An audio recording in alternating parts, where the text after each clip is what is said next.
The night always has a way of softening the edges of our thoughts, and that's exactly where this story begins, somewhere between silence and curiosity. The narrator, a calm wanderer named Lyron, speaks to the audience as if addressing an old friend who finally showed up after years of postponing their own awakening. He sits in a dimly lit room, just one candle flickering beside him, and he explains that what he's about to share isn't a doctrine, nor a tradition, nor anything that requires permission from anyone. It's simply a 5-minute portal, a doorway that any human can step through when the noise of the world becomes too heavy to carry. He says the teaching doesn't have an author, only messengers. Long ago, it was whispered by a desert mystic whose name no one remembers. Different storytellers carried fragments of it across generations, but each one agreed on a single point: 5 minutes is the threshold. Not 10, not 20. 5 minutes is the amount of time the human heart needs to stop wrestling with itself. 5 minutes is where the resistance dissolves. Lyron leans toward the listener as if confiding a secret: most people don't awaken because they wait to feel ready. And readiness never comes. He describes how, in modern life, every doorway to the inner world is guarded by endless preparation, meditation cushions, long retreats, complicated systems. But this portal? It asks for none of that. No belief. No prior training. The only request is sincerity, even if that sincerity is messy, uncertain, or half-formed. Lyron smiles gently and says that sincerity itself is enough to open a crack where the light comes through. The air around him feels warm, almost golden, as he describes the exact moment he personally stumbled onto the practice. He was exhausted, sitting on the floor of his room at 2 a.m, overwhelmed by a life that had outgrown him. He wasn't seeking enlightenment, he was simply tired of running. And in that stillness, almost by accident, something inside him settled. He placed one hand over his heart without knowing why. His breath slowed. And then a presence, softer than memory, brushed against him. Not external.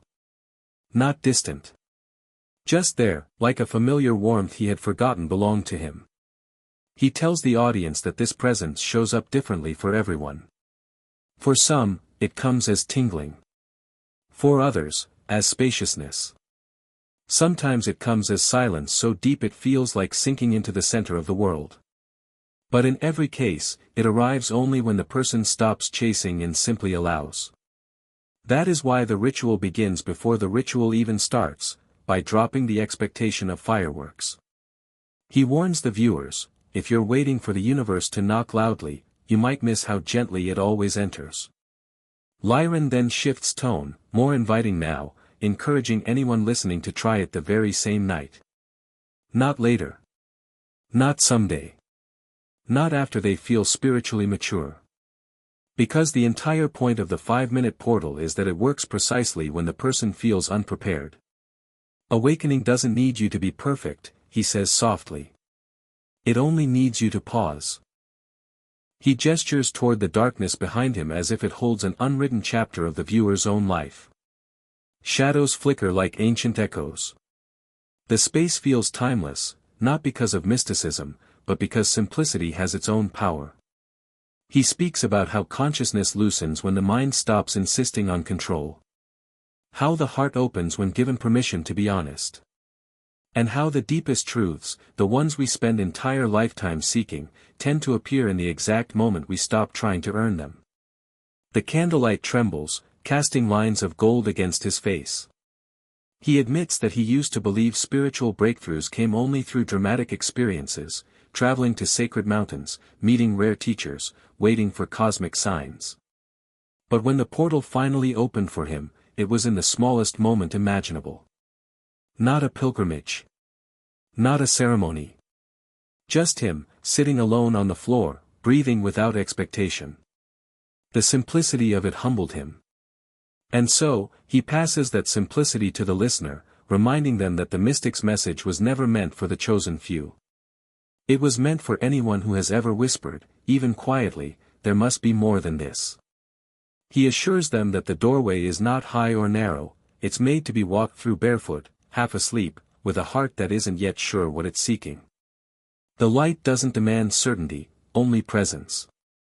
As part 1 closes, Lyran tells the viewer that the next moments, when they eventually practice the ritual, will reveal something far more intimate than visions or revelations. They will reveal the part of themselves that has never stopped calling out. The part that remembers home. The part that has been waiting, throughout all the noise and distraction, for just 5 uninterrupted minutes of honest stillness. And with that, he lets the silence speak for a heartbeat, as if handing the viewer an invisible key. The quiet deepens as Lyran settles into a softer cadence, guiding the listener into the beginning of the 5-phase heart ritual. His voice slows, not to create drama, but to match the natural tempo of someone finally exhaling after holding their breath for years. He reminds the viewer that this isn't a performance, nor a spiritual audition. It's simply a sequence of 5 inner gestures, subtle, gentle, and human. Nothing more. He lifts his hand again, resting it over his chest as though echoing a memory. Phase 1, he says, is heartbeat grounding. He explains that the human heart is the most loyal companion we will ever have. Before we speak, before we think, before we even know our own name, the heart is already working. And in the ritual, the heart becomes the anchor. The viewer is invited to place one hand over their chest, not pressing, just resting, and feel for whatever pulse is available. It doesn't matter if the beat is faint or strong, the act of noticing is enough. Your heartbeat, Lyran whispers, is the door frame. After a moment, he transitions to phase 2, the breath bridge. Here, he describes breathing not as a technique but as a gentle invitation. A slow inhale, a softer exhale, each breath brushing against the edges of the body. He explains that breath is the bridge between the seen and unseen, the one place where the physical and the spiritual always meet without forcing anything. If the mind wanders, the breath brings it home. If the emotions rise, the breath steadies them.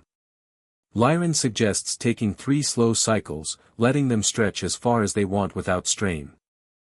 Then he enters phase 3, recognition of pure awareness. This part isn't about imagining anything. Instead, it's the simplest act of noticing the space behind every sensation. Lyran describes it like stepping back from the stage of our own thoughts, slipping into the quiet balcony behind the scenes. Awareness isn't something you create, he says. It's something you return to. He encourages the viewer to feel the difference between being the thinker and being the witness of thinking. That tiny shift, barely perceptible, is the heart of the ritual. The room seems to expand as he speaks, the shadows drifting like slow waves. Then he guides the viewer into phase 4, the invitation to source. He reminds them that the source, whatever name they prefer, has never been separate. This phase simply acknowledges that truth. The invitation is wordless, but he offers a phrase for those who like structure: if there is a presence here with me, I allow it to reveal itself. He assures them this isn't summoning, nor seeking visions. It's simply opening a window in the heart so the breeze can come through if it chooses. Finally, Lyran reaches phase 5, the opening. This moment is quiet, not dramatic. He tells the audience to imagine the chest softening, as if an invisible hand gently unclasped something inside. No images, no expectations. Just a soft opening, maybe felt as warmth, maybe as spaciousness, maybe as nothing at all. He reminds them that the absence of sensation doesn't mean the ritual failed. Often, the most profound shifts happen silently, beneath conscious perception. Awakening doesn't shout, he says with a gentle smile. It hums. He continues by describing the kinds of experiences people might encounter without making promises. Some feel tingling. Others feel an inner brightness. Some simply feel calmer than they have in months. And many feel nothing at all until later, sometimes hours, sometimes days, when the world suddenly seems less hostile, less heavy. Lyran emphasizes again that the ritual is not measured by sensations but by sincerity, and that the heart always responds, even if quietly. To help the viewer stay relaxed, he explains that encountering restlessness or wandering thoughts is completely normal. The ritual isn't about controlling the mind, it's about letting the mind soften by itself. If your thoughts feel noisy, he says, let them chatter. Your awareness is big enough to hold them without being troubled. He also gives gentle posture suggestions: sit or lie comfortably, loosen the jaw, rest the shoulders, let the belly relax. He describes the ideal mood not as solemnity, but as softness, like sitting beside a window at dawn, watching light rise without effort. As he walks through each minute, Lyron encourages the viewer to stay curious rather than judgmental. Even if the ritual feels ordinary at first, the repetition carves a path. The heart learns. The nervous system learns. And something inside remembers an old language, one older than religion, older than culture, older even than fear. He adds a final reminder. If you ever feel like nothing is happening, that's usually when the doorway is opening the widest. Stillness doesn't announce itself. He ends part 2 with a calm breath, almost inviting the viewer to take one with him, letting everything settle. The candle flickers again, and his expression softens into something almost paternal, as if he sees in the viewer not a student, but a companion on the same road. And he assures them that, once touched, even gently, this ritual begins to weave itself into their life in ways they won't expect. Lyron sits back, letting the weight of the ritual settle before he begins again. His voice feels different now, warmer, more grounded, as if he's speaking not just from memory but from a life reshaped by the very practice he's been describing. He explains that what happens after the 5-minute ritual is often far more transformative than what happens during it. The ritual itself is like striking a tuning fork, the days and nights that follow are the resonance. He tells the viewer that the first change is usually subtle, calmness. Not the kind that erases problems, but the kind that widens the space around them. People who repeat the ritual often describe waking up with a clarity they can't quite explain, as though a fog they had long accepted suddenly lifted. Tasks feel less overwhelming. Small annoyances lose their bite. Even the rush of daily life starts to feel like something they can move through instead of something that crashes over them. Lyron recounts how this shift appeared for him. Before he found the ritual, he lived in a constant state of urgency. Every thought was a demand, every silence an accusation, every mistake a spiral. But after a week of practicing, something softened. The world remained loud, but his heart no longer echoed that noise. He realized he wasn't responding from fear anymore. He was responding from presence. When the heart opens, he says gently, it doesn't make you passive. It makes you clear. Then he describes the second change, priorities rearranging themselves quietly, almost without conscious decision. People begin to notice that things they used to chase no longer feel meaningful. Obligations driven by insecurity start dissolving.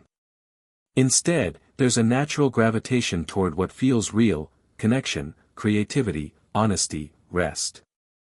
Lyron insists that this rearrangement isn't moral or philosophical, it's biological. When the nervous system relaxes, truth becomes easier to recognize. He then moves to something more mysterious: synchronicities. He says they show up like small whispers, running into someone you thought about earlier, finding answers in the exact place you weren't looking, receiving messages at the perfect moment. Not magic. Not superstition. Just alignment. The outer world begins reflecting the inner shift. When you open inwardly, Lyron says, life starts opening toward you. The candle beside him has burned low by now, the flame smaller but somehow brighter. He uses that flame as a metaphor. The viewer's awakening won't always look dramatic from the outside. Others might not notice anything. But inside, the light becomes more concentrated, more honest, more precise. A person who practices the ritual begins noticing the layers of themselves that were hidden beneath years of survival. He warns gently that this clarity can also reveal things the viewer may have avoided: old fears, old pain, old stories. Not to overwhelm them, but to be released. He reassures the audience, when the heart opens, it shows you what it has been carrying. Not to punish you, but to free you. Some nights may feel emotional. Some days may feel tender. Both are signs of unfolding. Then he speaks about freedom from religious gatekeeping.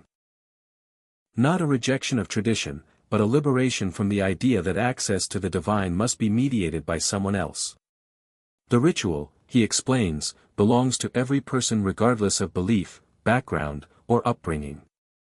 It requires no hierarchy, no teacher, no approval. The source doesn't hide behind institutions, he says softly. It hides behind the noise inside us. He shares a story about a woman he once met, someone burdened by years of believing she wasn't spiritually worthy. After trying the ritual for a week, she cried not because of visions or miracles, but because she realized the voice telling her she wasn't ready had never been hers. It was inherited. Conditioned. Borrowed. And the moment she felt even a flicker of connection, that old voice dissolved like mist touched by sunlight. Lyron assures the viewer that this practice doesn't turn them into someone new, it returns them to someone ancient within themselves. Someone who remembers what peace feels like. Someone who isn't constantly performing. Someone capable of receiving life rather than defending against it. He encourages viewers to perform the ritual before sleep, allowing the heart to settle into openness as they drift into dreams. The subconscious, he says, becomes more receptive at night, allowing the ritual's effects to integrate more deeply. Some people wake up with insights that feel like gifts left on the pillow. Others simply wake up feeling whole for the first time in years. As he reaches the final stretch of Part 3, Lyron looks into the unseen audience with a sincerity that feels almost physical. He reminds them that the simplicity of the ritual is not a flaw, it is its power. Truth doesn't need ornament. Awakening doesn't require spectacle. The source doesn't need our effort, it needs our availability. He ends by telling the listener that their experience, whatever it becomes, will be uniquely theirs. No comparison. No expectations. Just a quiet reunion with the part of themselves that was never lost, only forgotten. The flame flickers one last time as if nodding in agreement. Lyron's posture softens as he leans closer to the dim, steady glow of the final candle, as though preparing to speak a truth that deserves a quieter tone. His voice lowers, not with heaviness, but with the gentleness of someone who knows the next words might change the direction of someone's life. He begins by explaining that after all the calmness, the clarity, the subtle transformations, there is one final shift that surprises nearly everyone who stays with the ritual, a return to themselves. Not a return to who they used to be, but to who they were before they started shrinking to fit the world's demands. Lyron describes this return like recalling a melody you once hummed as a child but forgot somewhere along the journey. It comes back slowly, then suddenly feels like it had been echoing inside you the entire time. He tells the viewer that the most important transformation happens quietly. People begin to react differently, not because they force themselves to be patient or wise, but because their inner landscape has changed. There's more space now. More softness. More breath. The same situations that once triggered panic or defensiveness now fall into a larger sky of awareness, and the viewer responds not with reactivity, but with grounded presence. The ritual doesn't give you a new life, Lyron says, but it gives you a new vantage point. That vantage point reveals a surprising truth: many of the battles we fought were never ours. Many of the fears we carried belonged to someone else. Many of the pressures shaping our choices were inherited, absorbed, or imposed. And when the heart finally opens enough to see these stories clearly, something extraordinary happens, the stories finally let go. He tells them about a friend named Kalen, who practiced the ritual daily for several months. Kalen didn't see visions or feel energy surges. At times, he thought nothing was happening. But gradually, choices he once agonized over became obvious. He left a draining relationship not out of anger but out of clarity. He changed jobs without fear of judgment. He began repainting parts of his life he once assumed were permanent. The ritual didn't force him to choose differently, Lyron explains. It simply revealed the part of him that already knew what peace required. Lyron pauses to emphasize that spirituality, true spirituality, is not about detaching from life, but about inhabiting it more honestly. A heart that opens to Source doesn't drift into the clouds, it roots itself deeper into the world. People become more compassionate not because they are trying to be holy, but because fear isn't choking their empathy anymore. They become more grounded because their nervous system isn't bracing for impact at every moment. They listen better. They speak softer. Their decisions align with their deeper nature rather than their momentary anxieties. He then touches upon something many seekers misunderstand: awakening is not a final destination. It is a relationship, a quiet, ongoing dialogue between the self and the Source that reveals itself through every breath, every choice, every moment of honesty.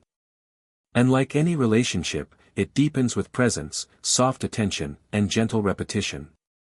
The 5-minute ritual becomes, for many, a lighthouse, a small but constant glow that guides them back whenever life pulls them away. Some practice it once a day. Some only when the heart feels heavy. Some before sleep, letting the ritual dissolve their stress like a soft tide pulling away from the shore. There is no schedule, Lyron reminds them. The heart doesn't run on spiritual clocks. He shares one last story, about a woman named Mira who practiced the ritual during one of the hardest seasons of her life. She told him that the ritual didn't fix the chaos around her, but it made her feel like she wasn't drowning in it anymore. One evening, after weeks of trying, she felt a warmth bloom inside her chest, a quiet certainty that she was held, guided, supported. She described it not as an epiphany, but as a homecoming. I realized, she told him, that I had been carrying a door to peace inside me the entire time. Lyron smiles as he repeats her words, letting them echo through the dim room. He tells the viewer that they too have carried that same door. The ritual simply reminds them where the handle is. As the flame nears its end, he returns to the viewer with a final reflection: the Source isn't something you visit. It's something you uncover. The ritual is an unlayering, a peeling back of everything that was never truly you. And what remains, steady, quiet, luminous, is the part of you that has always known the way forward. He ends part 4 by urging the viewer not to let this practice fade into the background of life. He invites them to become explorers of their own inner world, to approach each day with curiosity, and to let the ritual become a steady companion rather than a momentary experiment. The candle flickers once, twice, then steadies itself, as if bowing toward the heart of the listener. Before we end this journey together, I want to speak to you not as a narrator, not as a guide, but simply as another human being walking the same uneven path you are. If you try this 5-minute ritual tonight, or any night, you're not performing a technique. You're offering yourself a moment of honesty. A moment where nothing is demanded of you. A moment where you stop negotiating with your own heart and allow it to show you what it has quietly held for years. And the truth is, you don't need to strive for anything mystical. You don't need to chase visions or pressure yourself to feel something. All that's required is a willingness to sit still long enough for the noise to lose its grip. When that happens, even for a few breaths, the door inside you begins to open on its own. As you continue exploring this ritual, your life will shift in surprising ways. You may notice more clarity in conversations, more softness in your reactions, more space in your mind where stress used to live. And some days, you may feel nothing at all, and that's perfectly fine. The heart has its own seasons. What matters is that you keep showing up for yourself gently, without forcing or pushing. If this video helped you reconnect with something deeper, I invite you to stay in this space with us. Subscribe to the channel so these teachings continue to weave into your days. Like the video if the message resonated with you, and share it with someone who may need a moment of peace tonight. Every gesture of support helps this work reach more hearts who are quietly searching for a way home. Thank you for being here, for listening, and for opening even a small corner of your life to this practice. Until next time, may your inner light stay soft, steady, and unmistakably yours.